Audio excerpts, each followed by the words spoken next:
Hi everyone, once again welcome to my channel. আজকে আমি তোমাদেরকে বানিয়ে দেখাবো আলু পোস্ত রেসিপি। আলু পোস্ত করার জন্য আলুগুলোকে কিউবস করে কেটে নিয়ে আগে ভেজে নিয়েছি নুন হলুদ মাখিয়ে। এবার তেল গরম আছে, তেলের মধ্যে দেবো একটু কালো জিরে, আচ্ছা দেবো একটু পেঁয়াজ। তোমরা চাইলে পেঁয়াজ নাও দিতে পারো, কিন্তু আমি একটু পেঁয়াজ দিলাম। পেঁয়াজটা optional, if you want you may give, if you don't want it's not necessary to give also. তো যেটা ইচ্ছে তোমরা করতে পারো।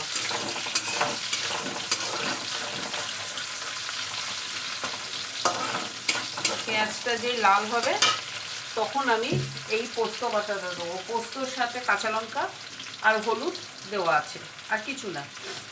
এটা কাঁচা লঙ্কা দিয়ে বেসিক্যালি হয়, তো অনেকে রঙের জন্য শুকনো লঙ্কা গুঁড়ো দেয়, কিন্তু আমি দেবো না, আমি জাস্ট কাঁচা লঙ্কা দিয়েই করবো। তো দেখো রেসিপিটা। তো পেঁয়াজ ভাজা হয়ে গেছে, পেঁয়াজটা লাল হয়ে গেছে, এবার আমি পোস্তটা দিয়ে দেবো।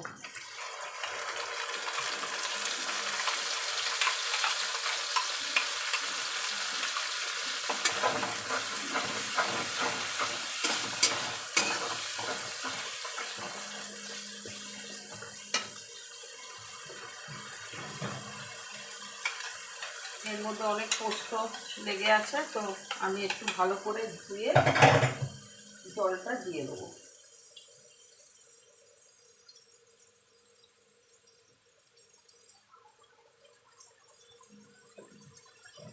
পোস্ত জানো খুবই দামি জিনিস, তো ওয়েস্ট করার কোনো মানে হয় না। তো দিয়ে দিলাম জলটা, এবার দিয়ে এটা ভালো করে কষাবো। আচ্ছা, আলুটা আমি নুন দিয়ে ভেজেছি, তো নুনটা একটু বুঝেই দেবে। নুনটা আমি একটু বুঝেই দিলাম, যদি লাগে পরে অ্যাড করে দিতে পারবে। আর দিলাম একটু চিনি। পোস্তটা সাধারণত অনেকে মিষ্টি মিষ্টি খায়, তো আমি খুব একটা মিষ্টি করবো না, তো একটু হাফ টিস্পুন চিনি দিলাম। দিয়ে এবার একটু ভালো করে কষাবো।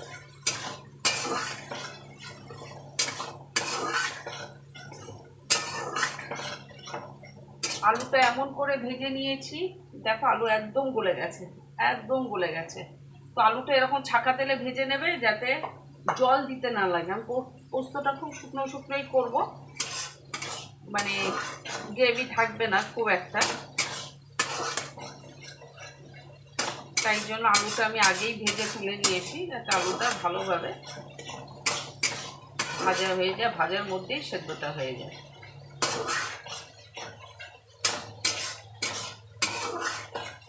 পোস্ত বেশি খুব একটা কষাতে নেই, সেদ্ধ হয়ে যাওয়ার চান্স থাকে। তো এবার আমি আলুগুলো দিয়ে দিলাম,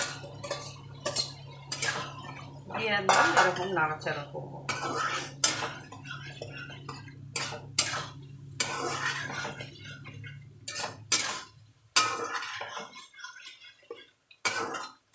খুব সিম্পল শর্ট রান্না, কোনো ঝামেলা নেই।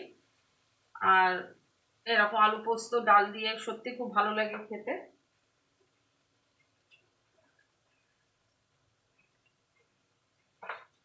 আচ্ছা, অনেকে নামাবার আগে কাঁচা তেল দেয়, কিন্তু আমি কাঁচা তেল দেবো না, আমি একটু ঘি দেবো।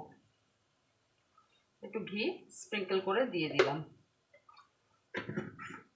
তো দেখে নিলে আমার আলু পোস্ত রেসিপি। এইটা আর কিছু করার দরকারই নেই, কারণ আলু একদম গলে গেছে। দেখে নাও, আলু একদম গলে গেছে আলু। তো এইভাবে ড্রাই সুন্দর জল ছাড়া সুন্দরভাবে তোমরা এইভাবে পোস্ত বানাতে পেরে।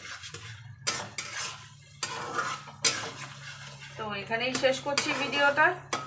ভালো লাগলে অবশ্যই কমেন্ট করো, লাইক শেয়ার করে দিও। আর চ্যানেলটা যদি সাবস্ক্রাইব না করে থাকো তো ঝটপট সাবস্ক্রাইব করে ফেলো, আরও নতুন নতুন ভিডিও দেখার জন্য। Till then, see you again next video, and thank you all for watching.